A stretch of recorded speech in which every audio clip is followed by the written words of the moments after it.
Ya, selamat pagi Bapak Ibu, saudara Tuhan. Kita bertemu lagi dalam kasih karunia Tuhan. Kiranya kita semuanya menyiapkan diri untuk beribadah bersama-sama. Kita bersatu teduh sejenak mengucap syukur di hadapan Tuhan.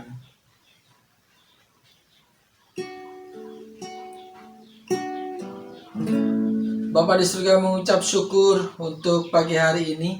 Setiap kami jemaat-Mu boleh mempersiapkan diri beribadah raya sekalipun secara streaming, tetapi kami percaya Engkau ada di tengah-tengah kami, melawat setiap kami, dan Engkau akan memimpin ibadah ini dari awal pertengahan ke akhir, semuanya dalam kasih karunia Tuhan. Maka kami datang dalam pengakuan bahwa sumber pertolongan kami adalah di dalam nama Allah pencipta langit dan bumi. Kiranya damai sejahtera Tuhan beserta kami. Haleluya. Amin. Mari kita akan muji Tuhan. Ku mau cinta Yesus selamanya. Mau cinta Yesus selamanya.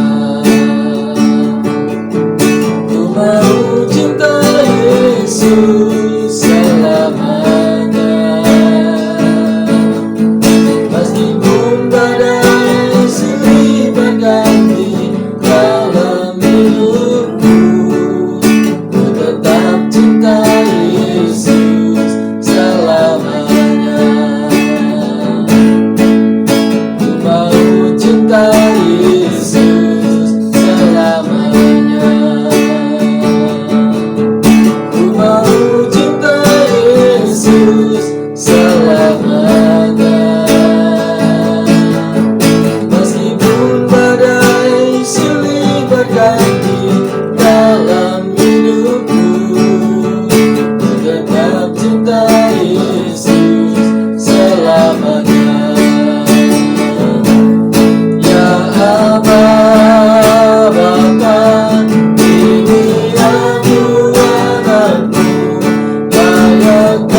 sekalipun di sekeliling kami gelora badai ada dan menentang kami, tetapi kami akan tetap tenang, tetapi kami akan berkemenangan karena Engkau Allah beserta dengan kami.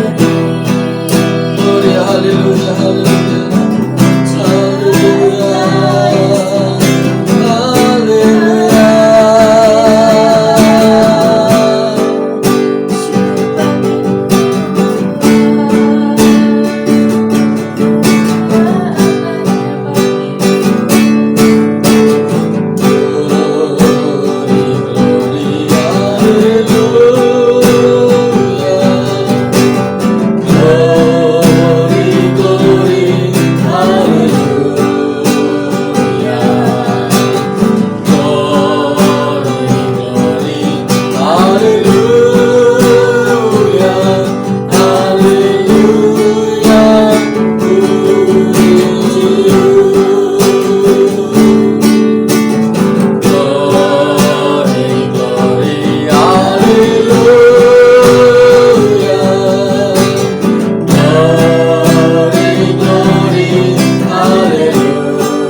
Kita mau ibadah bersama-sama, menikmati sabda Tuhan yang memberikan ketenangan bagi kita. Dan hari ini kita akan menyiapkan diri kita mendengarkan sabda Tuhan. Kita akan berdoa. Bapa di surga, mengucap syukur karena hari ini Tuhan adakan untuk kami bisa menikmati segala kebaikan kemurahan Tuhan. Dan hari ini kami datang kepadamu dengan kerinduan Engkau terus mencurahkan berkat-berkat-Mu, isi hati-Mu kepada setiap kami. Maka berkati urapi setiap keluarga yang menyaksikan ibadah streaming pemberitaan firman Tuhan secara online ini, agar dimanapun mereka berada, kasih karunia Tuhan menyertai mereka. Di dalam nama Yesus Kristus kami berdoa, haleluya. Amin. Ya, shalom Bapak Ibu Saudara Shalom Tuhan. Masa pandemi sudah sekitar 2 bulan. Ketegangan ada di mana-mana, ketakutan ada di mana-mana. Tetapi berita firman Tuhan hari ini kiranya membawa ketenangan bagi kita. Hanya dekat Allah saja aku tenang. Ya. Ketenangan itu menjadi penting ketika kita bisa duduk diam di dalam hadirat Tuhan. Kita memandang kepada cara Allah bekerja. Kita tidak lagi fokus dengan apa yang terjadi di sekeliling kita. Dan kita menikmati kasih karunia dan mujizat Tuhan. Saudara, mari kita akan persiapkan dari Alkitab kita, Mazmur pasal 62. Mazmur pasal 62. Demikian firman Tuhan. Untuk pemimpin biduan menurut Yedutun Mazmur Daud. Hanya dekat Allah saja aku tenang, daripadanya lah keselamatanku. Hanya dialah gunung batuku dan keselamatanku, kota bentengku, aku tidak akan goyah. Berapa lamakah kamu hendak menyerbu seseorang, hendak meremukkan dia, hai kamu sekalian, seperti terhadap dinding yang miring, terhadap tembok yang hendak roboh. Mereka hanya bermaksud menghempaskan dia dari kedudukannya yang tinggi. Mereka suka kepada dusta, dengan mulutnya mereka memberkati, tetapi dalam hatinya mereka mengutuk. Hanya pada Allah saja kiranya aku tenang, sebab daripadanya lah harapanku. Hanya dialah gunung batuku dan keselamatanku, kota bentengku, aku tidak akan goyah. Pada Allah ada keselamatanku dan kemuliaanku, gunung batu kekuatanku, tempat pelindunganku ialah Allah. Percayalah kepadanya setiap waktu, hai umat, curahkanlah isi hatimu di hadapannya. Allah ialah tempat perlindungan kita. Hanya angin saja orang-orang yang hina, suatu dusta saja orang-orang yang mulia. Pada neraca mereka naik ke atas, mereka sekalian lebih ringan daripada angin. Janganlah percaya kepada pemerasan, janganlah menaruh harap yang sia-sia kepada perampasan. Apabila harta makin bertambah, janganlah hatimu melekat padanya.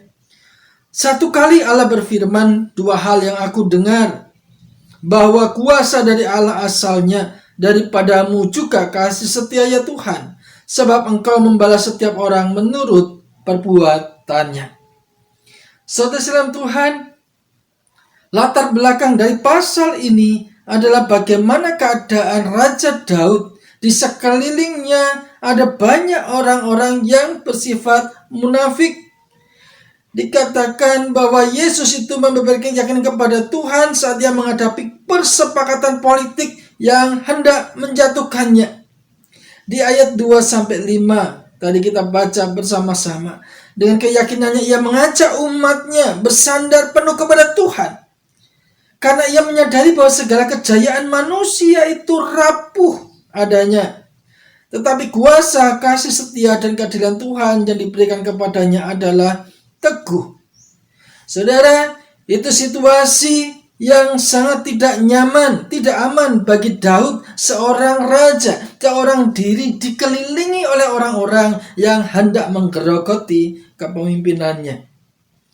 Saudara sekalian Tuhan, Raja Daud mengetahui bahwa dirinya didustai oleh mereka yang berkata manis, padahal di dalam hatinya mengutuki. Banyak orang lamis di sekeliling kita. Banyak orang yang memuji-muji di depan kita, tetapi di belakang kita betapa mereka itu menjatuhkan kita. Kedekatannya dan pemahamannya akan Tuhan merupakan jangkar bagi keyakinan Raja Daud. Kedekatannya kepada Tuhan tidaklah terlepas dari pemahamannya tentang Tuhan sebagai sumber keselamatan, sebagai sumber pengharapan dan kemuliaan, tempat perlindungan yang teguh yang menyediakan dirinya sebagai tempat perlindungan bagi umatnya. Allah tempat dia bersandar. Saudara sekalian Tuhan, pengenalan yang tepat kepada Tuhan menuntun Raja Daud untuk mengenali beberapa hal penting. Bagaimana dengan kita hari-hari ini? Ya, pandemi sudah berjalan sekitar 2 bulan lebih, dan efeknya sungguh sangat berat ada di sekeliling kita. Ada banyak kekhawatiran, ketakutan, ada banyak perasaan tidak aman, bahkan tidak nyaman. Bukan lagi karena sakit virus corona yang menjadi menakutkan, tetapi efek yang muncul daripada itu. Faktor ekonomi yang mendera, tidak bisa bekerja, tidak punya penghasilan, dan sebagainya.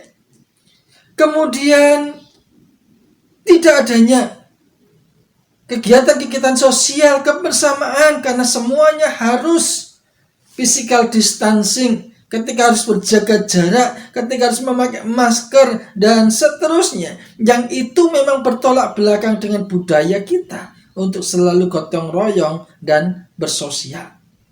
Saudara, ini satu keadaan yang sulit. Belum lagi mereka yang berdagang dan tidak mendapatkan hasil yang layak. Mereka yang sudah bekerja kemudian harus dirumahkan dan tidak punya pekerjaan. Kebutuhan semakin besar tetapi pendapatan sedikit bahkan tidak ada. Keadaan tidak nyaman ini tentu kalau berlarut-larut akan semakin berat dan semakin berat. Maka tidak heran kalau ada di sekeliling kita muncul orang-orang yang melakukan kesempatan di tengah kesempitan, ya. Tindakan-tindakan kejahatan dengan perampokan, begal, maling dan sebagainya. Sehingga hampir banyak tempat mengadakan pos ronda, memasang portal, dan seterusnya. Saudara sekalian Tuhan, bagaimana dengan kita, umat percaya, umat perjanjian? Hari ini kita diajar dari apa yang dialami oleh Raja Daud ini.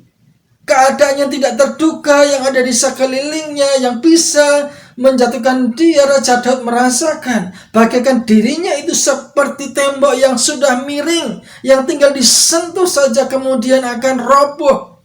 Di ayat apa tadi ya? Dikatakan ayat 4. Betapa lamakah kamu hendak menyerbu seseorang, hendak meremukkan dia, hai kamu sekalian, seperti terhadap dinding yang miring, terhadap tembok yang hendak roboh. Apakah keadaan kita juga seperti Raja Daud ini?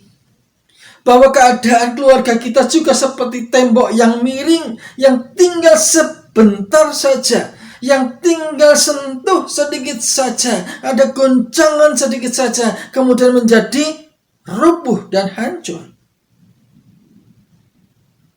Namun demikian, Raja Daud membawa satu pesan penting kepada umat Tuhan. Betapa pentingnya kita mengenal Allah kita yang Maha Kuasa, yang menciptakan kita dengan perbuatan tangannya dan tidak pernah meninggalkan kita. Ya, seperti tadi saya sampaikan, betapa Raja Daud dalam situasi sulit ini, ya, mengajar umat Tuhan untuk selalu berfokus kepada Allah, ya, sebagai sumber pengharapan, sebagai sumber pertolongan, sebagai sumber damai sejahtera, dan itu menimbulkan ketenangan. Kata hanya di dalam pasal 62 ini muncul berkali-kali untuk menekankan hanya satu-satunya Allah saja sumber dari segala sumber yang kita butuhkan. Hanya dekat Allah saja aku tenang, hanya Dia gunung batuku. Hanya pada Allah saja aku tenang, hanya Dialah gunung batuku. Pada Allah saja. Luar biasa, saudara Tuhan. Selama kita punya Allah yang hidup, selama kita percaya kepadanya, maka apapun yang terjadi sesungguhnya biarlah terjadi. Tetapi kita umat yang dalam pemeliharaan Tuhan akan diizinkan melewatinya dengan berkemenangan. Maka biarlah pengenalan kita akan Allah itu, ya, menjadikan kita tenang.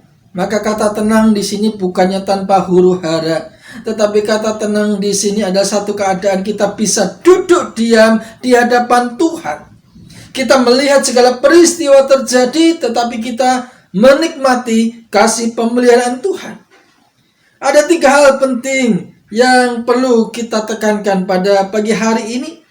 Yang pertama, tetap tenang di masa sukar, karena dengan mengetahui bahwa para musuh tidak berarti apa-apa di hadapan Tuhan. Keadaan di sekeliling kita boleh bergelora, boleh menekan kita, tetapi ketika Allah ada di pihak kita, siapakah lawan kita? Seperti para murid di tengah badai, ketika mereka menyadari ada Kristus di situ, maka ada mukjizat dan mereka bisa melewatinya dengan baik. Seperti apa yang saya sampaikan minggu-minggu kemarin.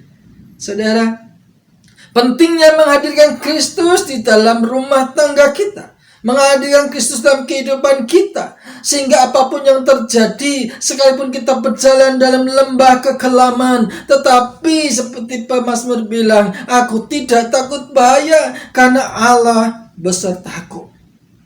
Kita bisa tetap tenang kalau kita bisa menyadari Yesus di dalamku. Ya. Yang kedua, menyadari bahwa keselamatan dan kemuliaan bergantung kepada Tuhan. Raja Daud sebetulnya kurang apa? Punya kerajaan, punya bawahan, punya tentara dan sebagainya. Tetapi demi menyadari kesulitan itu, dia sungguh-sungguh belajar, tidak mengandalkan orang-orang di sekelilingnya. sumber daya yang dia miliki, tetapi dia mengajar umat Tuhan untuk senantiasa bergantung kepada Allah. Sumber pertolongannya adalah di dalam Allah sendiri. Maka saudara Tuhan, mari kita menyadari sumber keselamatan kita ada dalam Tuhan. Kemuliaan kita bergantung kepada Tuhan. Maka sepintar-pintar apapun kita berlari mencari keselamatan, tetapi kalau itu tanpa perlindungan Tuhan, maka semuanya akan menjadi sia-sia. Tetapi sekalipun kita diizinkan harus berjalan dalam masa padang gurun, dalam penderitaan, tetapi kalau di situ ada Tuhan, pasti ada jalan keluar, ada mujizat, ada pemenuhan, ada pemeliharaan, dan sampai akhirnya kita berkemenangan. Yang ketiga adalah dalam keadaan pandemi yang sulit seperti ini, saudara Tuhan, ya, jangan sampai kita jatuh dalam dosa dengan melakukan kejahatan. Kebutuhan kita semakin besar, kebutuhan kita semakin banyak, kemudian pendapatan semakin sedikit dan tidak ada. Tetapi jangan sampai membuat logika kita berpikir, kemudian kita akan melakukan kejahatan. Seperti yang dilakukan banyak orang akhir-akhir ini, melakukan pembekalan, maling, dan sebagainya. Bahkan hatinya menjauh daripada Tuhan. Maka ini sebuah kesalahan yang fatal. Karena apapun yang kita usahakan dengan cara-cara yang salah akan mengakibatkan hukuman bagi kita. Maka ini yang harus kita bawa di dalam kehidupan kita dalam masa pandemi pada saat-saat ini. Mengenal Allah yang benar, mengenal Tuhan yang benar, dengan segala karya dan mujizatnya, kasih setia dan penyertaannya, pemeliharaannya yang ajaib, menjadikan kita tenang di tengah masa sukar ini, menjadikan kita tetap berfokus kepada Kristus, dan menjadikan kita tetap hidup di dalam kekudusan. Maka saudara Tuhan, diberkatilah Bapak Ibu saudara dimanapun Bapak Ibu berada, dengan melakukan ini semuanya supaya kita tetap tenang di masa pandemi ini. Tuhan memberkati. Kita berdoa. Tuhan Allah berkati seluruh jemaat Tuhan yang menyaksikan khotbah streaming ini, agar setiap keluarga, setiap pribadi semakin teguh kuat di dalam Tuhan, karena mengenal Allah yang hidup, yang di dalam Kristus dinyatakan kasih setianya. Kami bersyukur, kami bangga punya seperti-Mu. Dalam nama Yesus, haleluya, amin. Mari Bapak Ibu, kita akan naikkan doa syafaat kita untuk bangsa dan negara, untuk jemaat gereja kita, dan juga untuk Ibu Mordase. Kiranya kasih karunia Tuhan akan mendengar doa-doa kita. Kita berdoa. Allah Bapa di surga, mengucap syukur untuk kasih setiamu atas bangsa ini. Engkau pelihara bangsa Indonesia ini sampai hari ini. Tuhan menolong menjagai di masa-masa pandemi, masa kesulitan yang dalam bangsa ini. Engkau hadir di tengah-tengahnya, menolong, menopang. Dan kami terus berdoa untuk pemimpin bangsa ini, baik Bapak Jokowi sebagai presiden maupun sampai kepada seluruh staf, jajaran pemerintahan daerah, sampai RT dan RW. Tuhan turut campur tangan di dalam masa pandemi ini, agar seluruh pemimpin bangsa ini bersatu sepikir untuk bisa mengambil keputusan kebijakan yang akan menolong seluruh rakyat Indonesia terbebas dari pandemi COVID-19. Kami terus berdoa untuk kesejahteraan bangsa ini, seluruh rakyat Indonesia yang menghadapi kesulitan ekonomi, yang sedang sakit, yang sedang ketakutan. Tuhan akan pelihara, Tuhan jagai, Tuhan akan nyatakan kuasa-Mu, nyatakan rahmat-Mu atas bangsa ini. Juga berdoa untuk Klaten ini, Tuhan turut campur tangan, menolong, berkati, agar seluruh warga Klaten ini juga mengalami kasih pembelaan daripada Tuhan, agar seluruh warga kota Klaten juga mengalami damai sejahtera, tenang aman di dalam perlindungan-Mu. Kami menyerahkan seluruh gereja Tuhan, jemaat Tuhan yang karena pandemi tidak bisa beribadah bersama-sama, yang karena pandemi harus mengalami krisis ekonomi, tapi biarlah mereka tidak krisis iman, tetapi semakin mempercayakan diri kepada Tuhan. Kami hari ini berdoa untuk seluruh jemaat di GKI Johor, terkhusus Tuhan, Engkau menilik seluruh warga GKI Johor dimanapun berada di rumah masing-masing yang juga mengalami akibat dari pandemi ini. Tuhan menolong, memberkati mereka yang sakit, Tuhan sembuhkan, yang lemah Tuhan kuatkan, yang berbeban berat Tuhan berikan kelegaan, yang membutuhkan makan minuman Tuhan sediakan. Karena kami percaya Engkau ya Allah adalah Yehova Jireh, Allah yang mencukupi, Allah yang menyediakan, yang tidak kekurangan cara untuk menolong, memberkati setiap kami.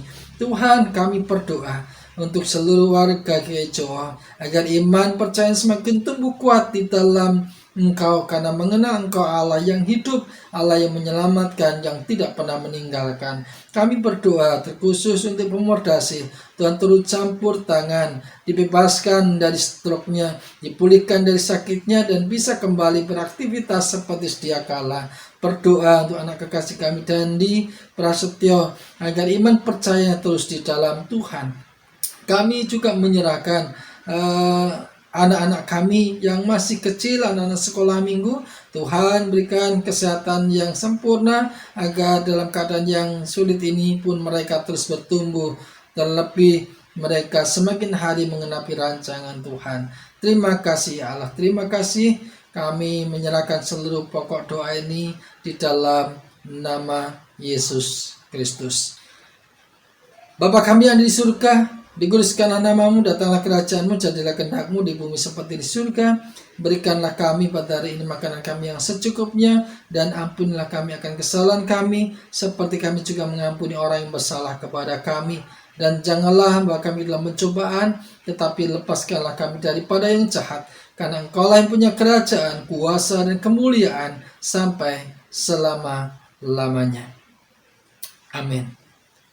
Mari arahkan hati dan pikiranmu kepada Allah. Angkatlah tanganmu dan terimalah berkat Tuhan. Kiranya berkat kasih karunia daripada Allah, di dalam cinta kasih pengorbanan Yesus Kristus dan persekutuan Roh Kudus, memberkati kehidupanmu, rumah tanggamu, memberkati seluruh usahamu, ladangmu, tempat usahamu, lumbungmu, semuanya akan dipenuhkan. Kasih karunia Allah menyertaimu, sehingga ketenangan, damai sejahtera Allah ada padamu dari saat ini sampai Maranatha. Bersama-sama kita katakan amin.